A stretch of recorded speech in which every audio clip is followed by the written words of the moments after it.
Hola, buenos días. Vamos a charlar en los próximos minutos sobre la estructura del ambiente y la forma en que responden los organismos al mismo. Nos interesa particularmente entender cómo esta interacción entre organismo y ambiente tiene consecuencias en la estructuración de los ecosistemas y en la distribución de los organismos. La clase del miércoles presencial pondremos en común algunas ideas de cómo utilizar estos conceptos. ¿Pero qué es el ambiente? Fíjense en esta tira de Mafalda.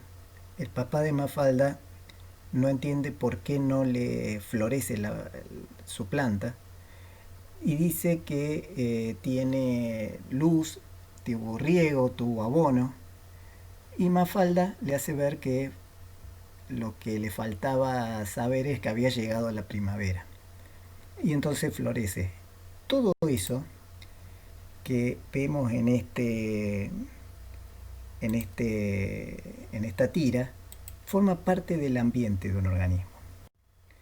Entonces el ambiente de un organismo son todos aquellos factores y fenómenos externos al organismo, pero que interactúan con él, ya se trate de factores físicos o químicos o de otros organismos. Esto es muy importante porque cuando hablamos de las interacciones biológicas estamos hablando entre organismos, estamos hablando también de factores ambientales que están interactuando con él. Y un concepto que es básico en ecología es que el ambiente es multidimensional. ¿Qué significa esto? Que los factores ambientales son numerosos y que todos actúan sobre los organismos en forma integrada. Por supuesto, algunos tienen más importancia que otros en un determinado momento y ya lo vamos a ver más adelante. Pero volviendo a la tira de Mafalda, vemos que hay dos tipos de factores ambientales diferentes. Fíjense, los primeros, el riego, la luz y el abono, son factores que la planta necesita para desarrollarse y que para desarrollarse los consume. Consume el agua, consume los fotones de luz, consume los nutrientes que hay en el suelo. Sin embargo, también hay otro tipo de factores en el que están en el llegó la primavera, la información, que son factores ambientales que determinan el funcionamiento de un organismo, pero sin ser consumido. Estos son los que llamamos reguladores, o sea, regulan el desarrollo de los organismos. Fíjense entonces, tenemos dos tipos de factores ambientales. Los recursos, que son los factores ambientales que son consumidos directamente por los organismos, como la materia, la energía, pero también el espacio. O sea, no es necesario consumir, no significa solamente incorporarlo al organismo, sino tiene más el sentido de que eh, es utilizado y al utilizarlo deja de estar disponible para otros organismos. Por ejemplo, el hueco de un árbol para hacer un nido, cuando lo ocupa un ave, deja de estar disponible para que lo ocupe otro. En cambio, los reguladores inciden directamente en la actividad biológica de los organismos, pero no son consumidos. Entonces determinan, por ejemplo, las tasas de crecimiento, determinan actividades de la forma en que se mueven los organismos, pero no son consumidos, no dejan de estar disponibles para otros. La temperatura, el pH y la humedad relativa son ejemplos de reguladores que nosotros no consumimos. Cuando hace calor, un organismo tiene calor, yo tengo calor, pero mi vecino también va a tener calor porque yo no estoy consumiendo calor. ¿Se entiende? Entonces, ¿cómo responde un organismo, cualquiera sea su forma de organización, por ejemplo, organismo, población, comunidad, al ambiente? Eh, lo vemos en este tipo de curvas de respuesta de los organismos al ambiente. En el eje de las X vemos el factor ambiental a considerar, que tiene un gradiente desde baja intensidad de ese factor a una alta intensidad, por ejemplo, baja temperatura, alta temperatura. Cada uno de los factores ambientales tiene un eje de este tipo, puede ser representado por un eje de este tipo, en donde la especie puede vivir dentro de lo que es el intervalo de tolerancia, que está representado entre el punto de menor temperatura o de menor intensidad de ese factor donde puede vivir hasta el punto de máxima intensidad. Entonces esto es el intervalo de tolerancia de la especie. Pero lo que vemos es que dentro de ese intervalo de tolerancia, no cualquier intensidad de ese factor la especie, produce la misma respuesta de la especie, sino que hay una zona donde la especie obtiene la mayor reproducción, el mayor crecimiento, es decir, el mayor éxito reproductivo. Una cosa que no les dije es que la respuesta de los organismos a la especie se mide en éxito reproductivo, como siempre en ecología, es decir, la capacidad que tiene de dejar descendientes a largo plazo en una determinada situación ambiental. Entonces, fíjense, tenemos una zona óptima de respuesta del organismo al ambiente, zonas subóptimas donde puede vivir, pero en una de esas no con el mismo tipo de crecimiento, de éxito reproductivo, y zonas letales, que es donde la especie no puede vivir.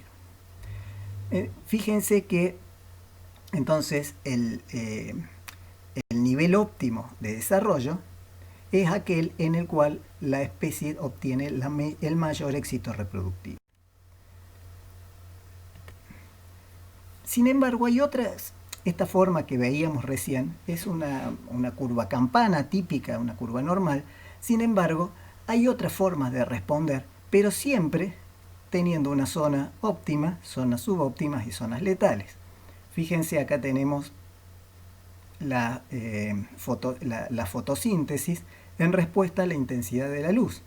Entonces, si ustedes se fijan, a medida que aumenta la intensidad de la luz, aumenta la fotosíntesis hasta llegar a una etapa donde se satura y ya no hay un incremento mayor de la fotosíntesis. La fotosíntesis es una forma de responder al ambiente que está muy relacionado con el éxito reproductivo, por lo tanto esto sigue siendo una curva de respuesta de organismos al ambiente. Y se llama curva de saturación. También tenemos, por ejemplo, una curva umbral, que es un caso muy interesante en el cual muy rápidamente el nivel óptimo se pasa a un nivel letal. En este caso vemos los días que tardan en eclosionar los huevos de dos tipos de peces, el bacalao y la caballa. Fíjense que en este caso el óptimo está bajo, porque cuanto menos tiempo tarda en eclosionar, más éxito reproductivo, más probabilidad de tener éxito reproductivo van a tener esos huevos. Entonces fíjense que el bacalao tiene un éxito reproductivo cada vez mayor hasta llegar a los 14 grados, y a partir de los 15-16 grados ya se transforma en letal, ya no se reproduce más la especie. La caballa, por otro lado, tiene una curva de la misma forma, pero que hasta los 20 grados se obtiene el óptimo y luego pasa rápidamente a una zona de letal donde no se desarrolla. Y fíjense qué interesante, porque si estas diferencias son determinantes en que la presencia de un organismo, la temperatura que tenga un determinado ambiente, un mar, va a determinar que pueda vivir el bacalao o la caballa. Si el mar tiene 20 grados, el bacalao no va a poder vivir, en cambio la caballa sí.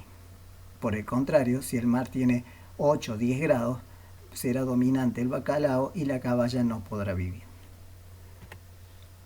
Acá vemos otro tipo de curvas, que es una curva de respuesta sigmoidea, que son muy conocidas, en el cual la curva tiene una respuesta leve al principio, se vuelve lineal o exponencial en un tramo del desarrollo y finalmente se vuelve asintótico y ya no crece más.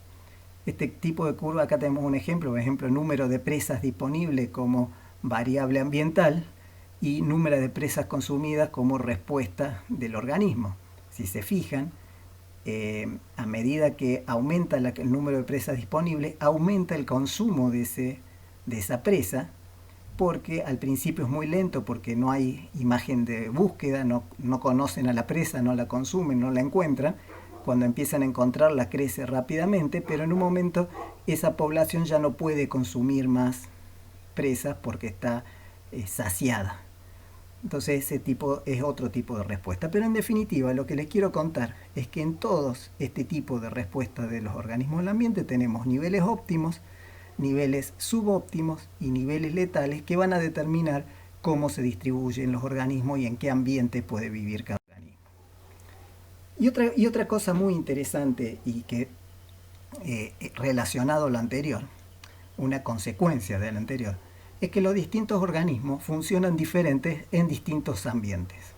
Si se fijan, acá vemos los pinzones de Darwin en las Islas Galápagos, son eh, eh, pájaros muy emparentados entre sí, derivados de un antecesor común. Pero sin embargo, fíjense que cada especie tiene una forma de pico diferente, adaptado a consumir un alimento diferente. Entonces, esto sería, si volviéramos al gráfico anterior, tendríamos en un eje la disponibilidad de alimentos, desde semillas, insectos, frutos y semillas de cactus y otras partes, y en el eje de respuesta podríamos tener cada una de estas especies y veríamos que el óptimo estaría en un lugar diferente de ese eje, en el cual cada especie tiene mayor éxito reproductivo.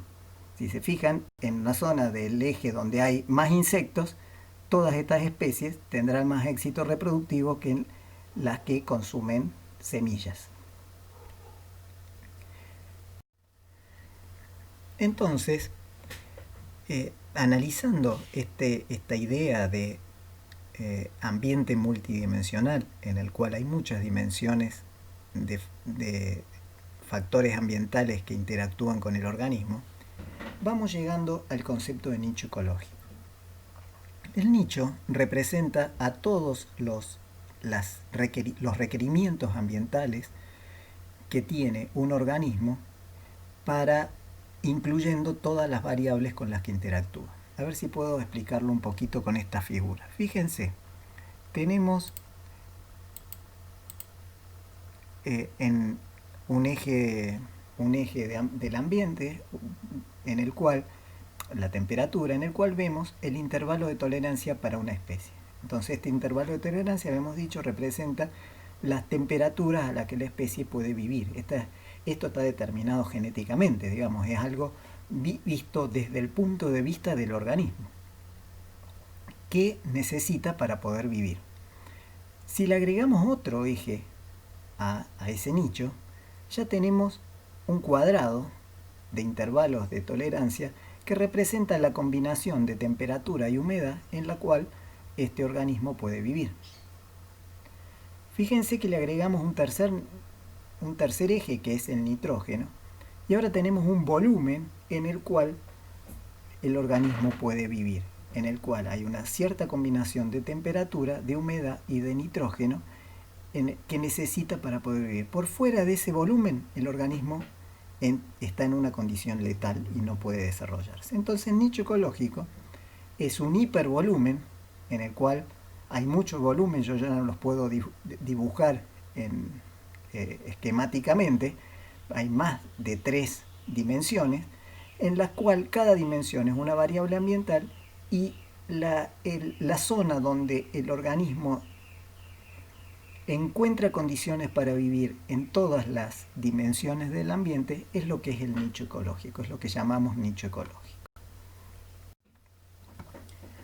Ahora es importante diferenciar los conceptos de hábitat y de nicho ecológico. Habíamos dicho que el nicho ecológico está visto desde el punto de vista del organismo y representan los distintos requerimientos que tiene cada especie, y estos requerimientos están determinados genéticamente. Sin embargo, el hábitat es una descripción de un determinado lugar, de las características ambientales de un determinado lugar, y está visto desde el punto de vista del ambiente y no del organismo. Por ejemplo, esta es una foto de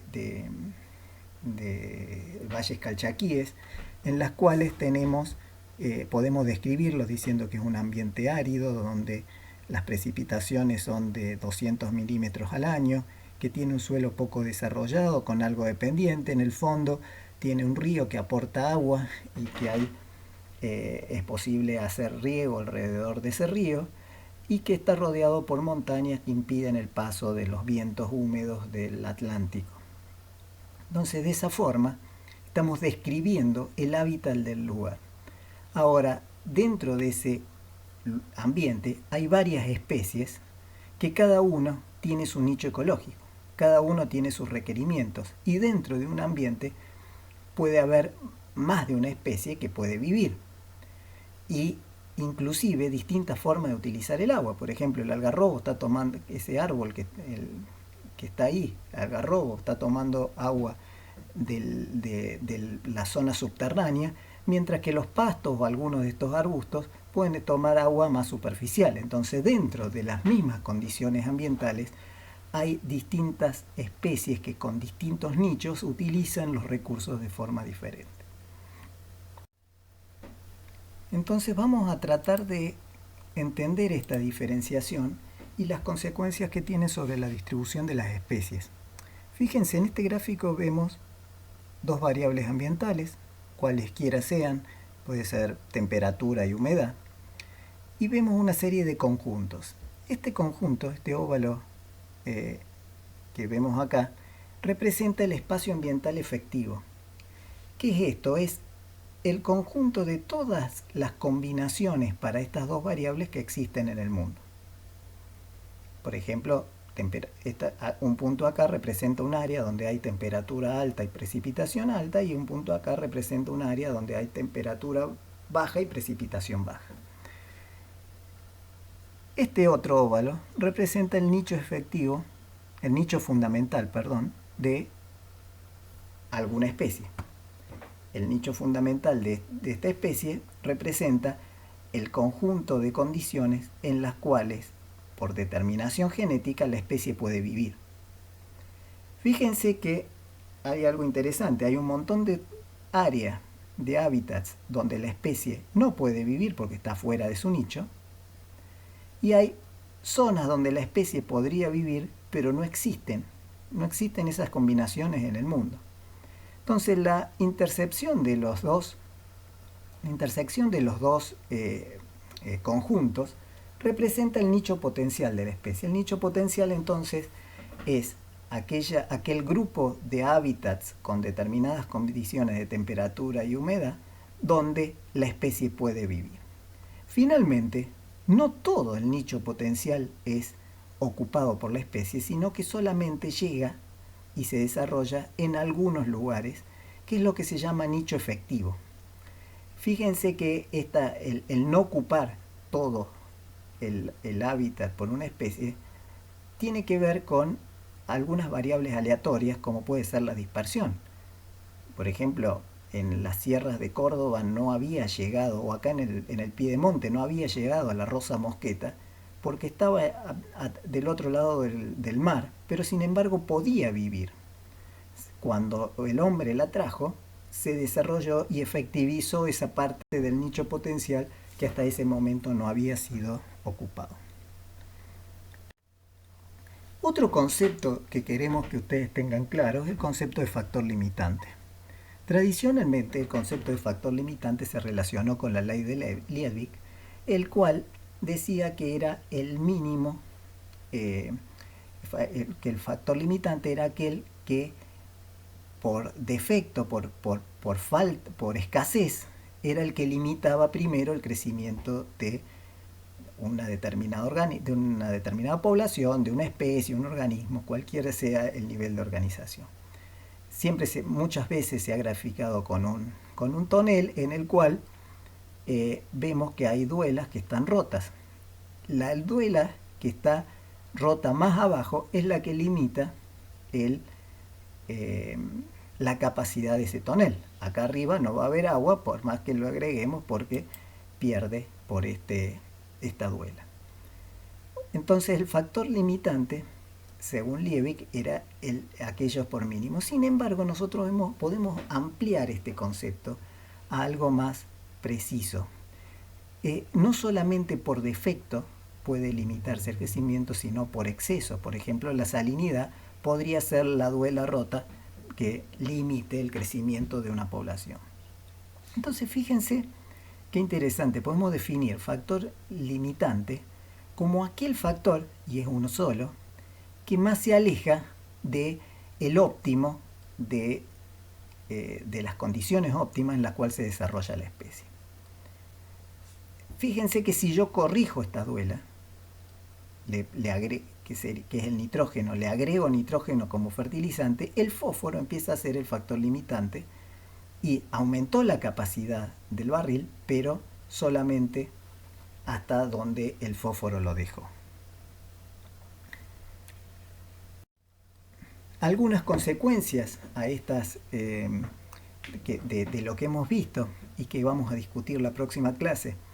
Por ejemplo, las condiciones letales limitan las distribuciones de los organismos, aunque ocurran esporádicamente. Y esto es importante porque las condiciones letales no hace falta que estén en forma permanente en un hábitat para que el organismo no se pueda desarrollar.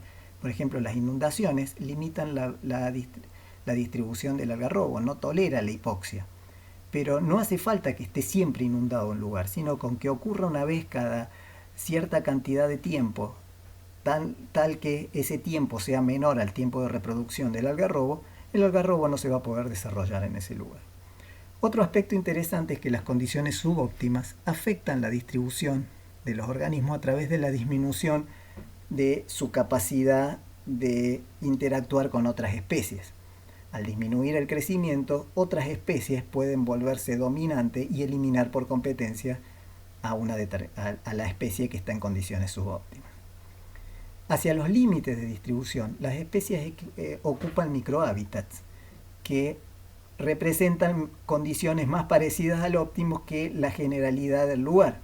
Esto puede ser algunos pastos que en las zonas más áridas se meten abajo del algarrobo y viven solamente abajo del algarrobo, porque es el lugar donde encuentran mayor cantidad de humedad. El hombre puede modificar el ambiente de modo que se adapte al nicho de las especies. Esto lo hace permanentemente, por ejemplo, con el riego. Y cuanto más lejos esté el ambiente del nicho fundamental de la especie, más difícil y costoso es desarrollar estas actividades. Vamos a volver sobre esto en la clase presente. Bueno, entonces, para cerrar esta primera aproximación al tema de ambiente, quería mostrarles cómo las consecuencias que tienen la respuesta de los organismos al ambiente. Acá vemos las zonas bioclimáticas de Argentina y de Mendoza, en el cual tenemos zonas más húmedas, más secas, diferencias térmicas en el sentido norte-sur o en el sentido altitudinal a medida que subimos a la montaña. Cada una de esas regiones representan hábitats diferentes que las especies podrán ocuparlo en función de sus nichos ecológicos.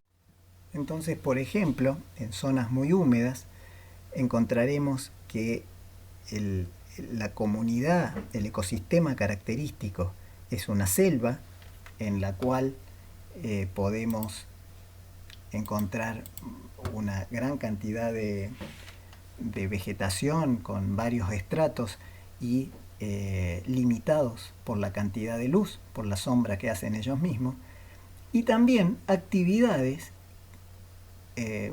que el hombre puede desarrollar en función de esas mismas características. Por ejemplo, el cultivo del té o el cultivo de la yerba mate.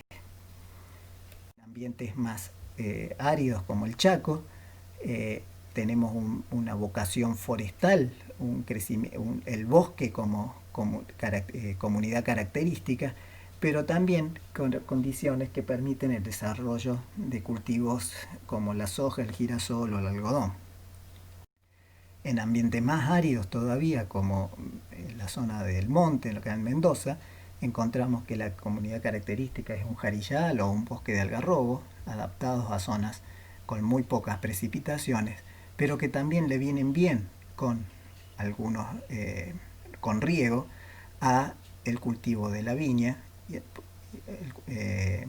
o frutales o siempre bajo riego.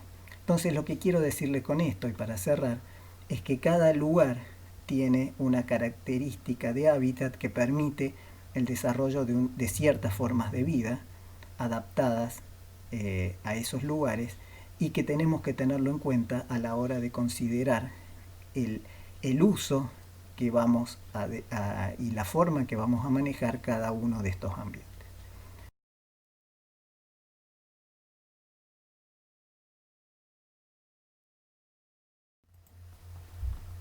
Bueno, eso ha sido todo. Nos vemos en la próxima clase en formato Zoom. Nos encontramos y discutimos todos estos temas. Saludos.